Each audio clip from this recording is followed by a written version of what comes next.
Welcome to How's the Market for October. Today I'm down at Warners Park, which is just off the outpost in Northbridge. It's a very quiet, peaceful setting, and this morning I'm fortunate enough to spend time with Rachel Hill, who's our local council member, and I've got Lauren Haynes from Sydney Conveyancing also featuring within this video.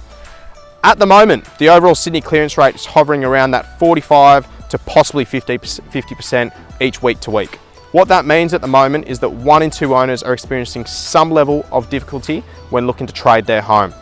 What I'm finding at the moment is it's vital to get back to the basics for owners on the selling side. What I mean by this is your pricing needs to be spot on, your presentation needs to be perfect, and your marketing needs to be effective. In terms of your pricing, as an owner, you should be looking at homes that have traded in the last 8 weeks to define where your home sits in the market. Homes that sold at the beginning of the year, they're completely irrelevant, and homes that sold last year, they don't matter.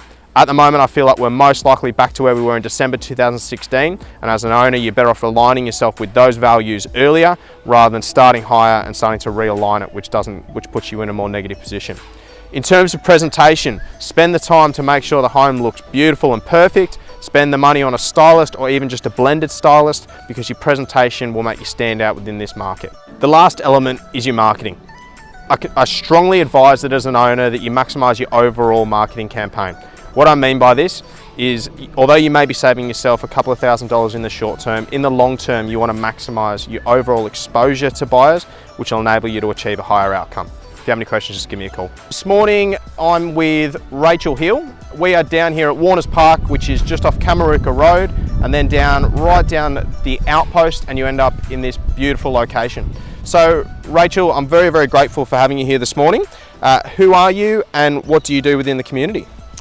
I'm Rachel Hill, and I've done a number of roles within the community. I was initially started helping when my children were at preschool by being on the committee for the preschool, and I've also helped when the children have gone to primary school at Northbridge Primary School done some fundraising for the PNC, and then I moved over to the Northbridge Progress Association, where we have a look at developments in the local area. And then I got elected to council thanks to the support of our community, and then recently, after finishing my term on council, I've actually started back on the Northbridge Progress Association, and I work on the committee there. Very good. Now Rachel, you're heavily involved in the community, and as I said, I'm really grateful for having you here this morning. We're down at Warners Park. What's the history of this particular spot? Well, actually, one of the community events that I was first involved in was called the Northbridge Games, and we were celebrating the 100-year centenary, and we actually held a bowling competition down here, and we held a number of community events in the area, and we had our local icons been involved in that. The Honourable Bob Hawke, very good, and Laurie Daly, and Phil Wall also chipped in.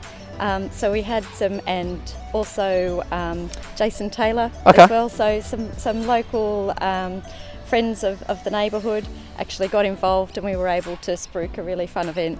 Amazing. So down here particularly at Warners, this used to be an old dairy. And, wow.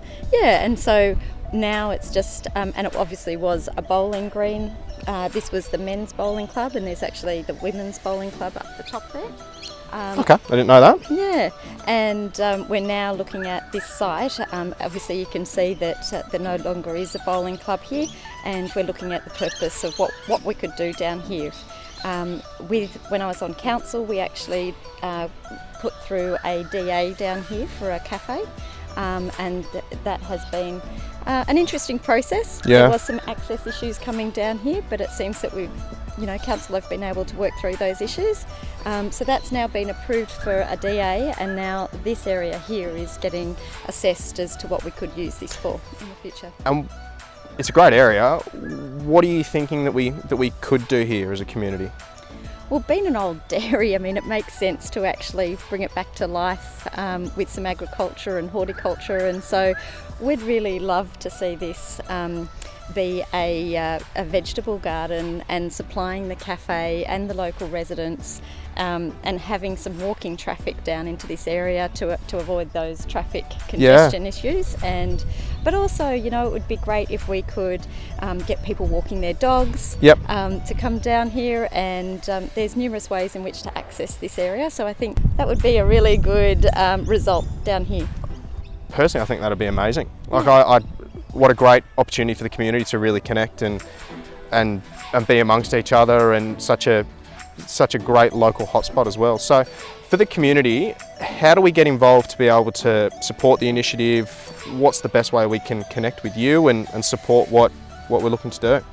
Yeah, look, at the moment we've been speaking to, I'm not sure if you're familiar with Pocket City Farms in Marrickville. Okay. And also other organisations that run these type of micro farms in inner city areas.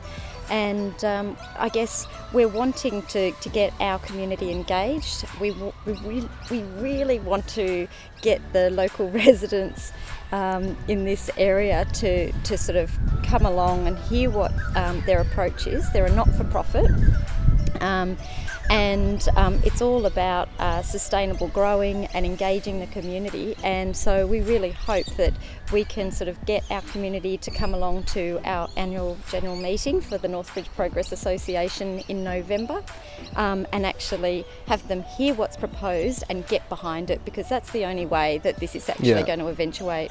And that meeting, where is that?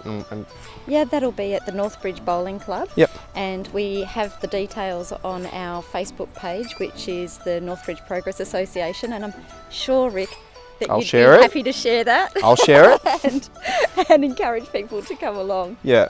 Very good. Well, please take the opportunity to share this video within the community, because I think it's quite a powerful opportunity that Rachel's building here for the area. So please share this so we can start to build a bit of a presence and a bit of an idea in terms of what we're trying to do within the area, or Rachel's trying to do within the area. Follow Rachel's page, which I'll put the details below, and please spend your time at the next meeting and be a part of the local community. And Rachel's trying to do some amazing things within the local community.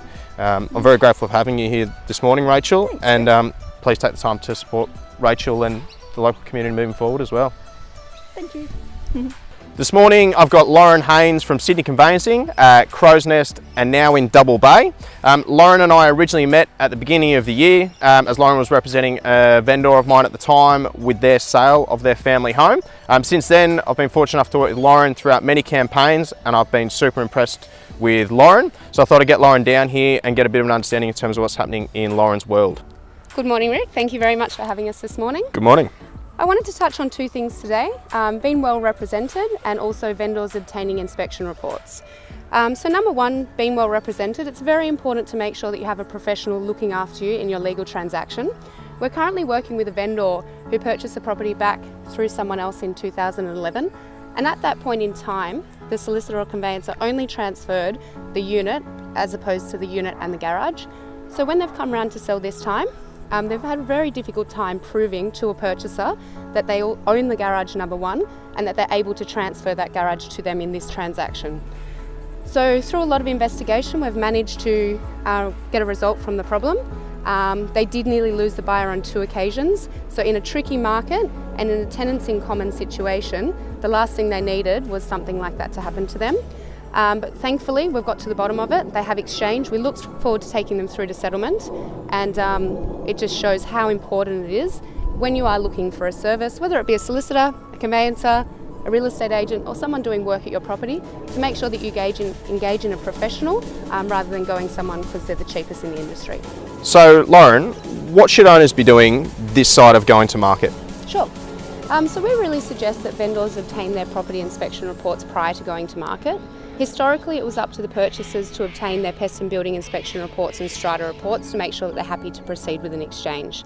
But what we've been suggesting lately, or in the last 5 or 6 years, vendors have decided to do these for a number of reasons. One, for vendor disclosure, so anything that they need to disclose that's wrong with the property or wrong in the strata or the common property, they're able to disclose before exchange. Okay. Number two, it gives the agents a lot of confidence around what they're selling. They know exactly what they're selling and what report's going out there to the purchasers. And most importantly, it means that vendors can exchange properties 24/7. So if you find a buyer on a Friday night or a Saturday open home, or they attend an auction and haven't seen it before and they come in last minute, they're able to actually exchange on the property. So it's giving everyone the information that they require, not allowing any delays in exchange, and that's the last thing we want at the moment. Very good. Thanks for being with us today, Lauren. I'm going to tag Lauren in all the comments, so connect with Lauren and Sydney Conveyancing on the links below. Fantastic. Thank you so much for watching this video throughout today. I'm extremely grateful for Rachel coming down here to explain what's happening within the local community. So please be sure to connect with Rachel on the pages that I'm attaching, and also with Lauren on the legal side of buying and selling real estate at the moment. I think it's really important that you align yourself with both these people, and I'll put all their details at the bottom. For further details, please feel free to give me a call. I look forward to speaking with you in the future.